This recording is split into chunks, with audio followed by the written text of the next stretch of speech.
What is up sa inyo mga tikos? Panibagong araw, panibagong buhay, panibagong pag-asa na naman mga tiko. So ngayon mga tiko, pupunta na naman ako sa school namin mga tiko. So i-check ko yung tanim namin. So bago ako umalis mga tiko, bumili muna ako ng mask. So ayun, wala nang mask mga katika.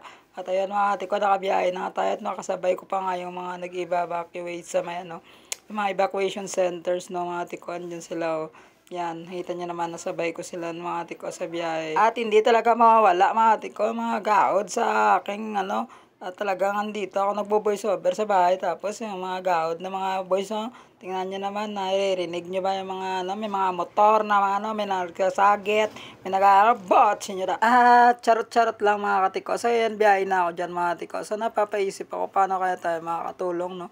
So sana mga tiko, matulungan natin yung mga nasa evacuation center dahil sa dulot ng Mount Canlaon mga tiko. So yan, dumating na ako dito sa school mga tiko. At yan, bininyagan ko na yung mga tanim namin mga tiko. Kasi alam nyo mga tiko, sa graduating student ka talaga dapat manggalingan at dama mo sipagan mga tiko. Yan siyempre nagbubunyag ako ng tanim namin nabuhay na kayo para mag-graduate na kami.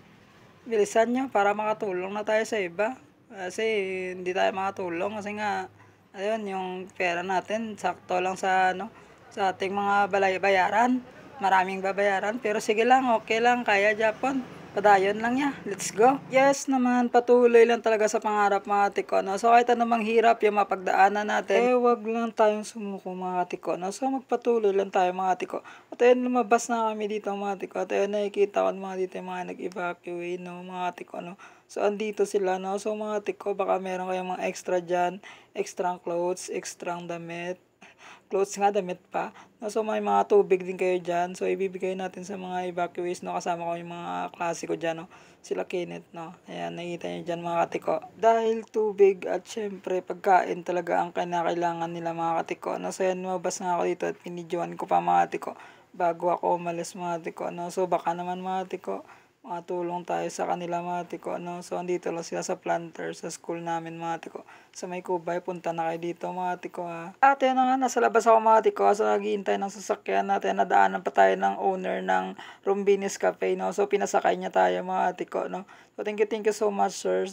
At timing na dadaan din siya sa terminal kaya pinasabay niya na lang ako mga tiko. At pagdating ko ay sinundo na ako ng kaklase ko kasi nga pupunta kami sa may fiesta nila sa kaklase namin dati ng first year. So ayan, sinong Rodney kasama ko At hindi lang pala first year mga tiko kasi nga third year magkaklase rin kami. At ayan, nadaanan pa nga namin dito yung Mount Canlaon mga tiko. So sana kumalma ka na magbehave ka na, wag ka nang alam mo na kasi bawal yun Okay, so kalmado ka na dyan Ayan mga tiko, napadaan kami. At ayan, magpapakita pa ako syempre. At ayan, sa likod mga kaklase ko rin yan mga tiko, nakasunod sa amin.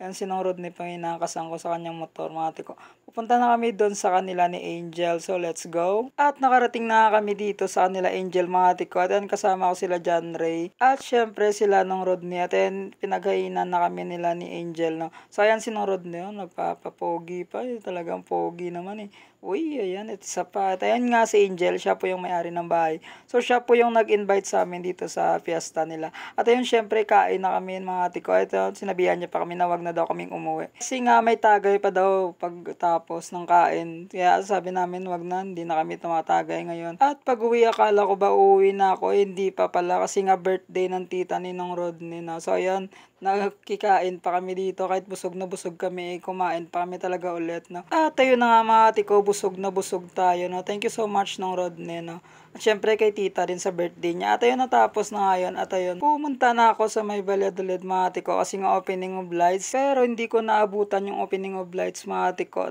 So tapos na yung fireworks. Kaya nagbibideo-video na lang ako dito sa mga lights nila mga tiko. So ano pang hinihintay nyo mga tiko, bisitahin nyo na rin dito yung Valladolid. Pumunta na kayo dito mga tiko para makita nyo yung mga lights nila mga tiko So ano pang hinihintay nyo, punta na kayo dito mga tiko. Let's go! See you dito mga tiko. So andito lang ako sa Valladolid. Kung saan may masarap na diwal or angel wings mga tiko. So ano pang hinihintay nyo, pumunta na kayo dito. Thank you mga tiko. Bye bye!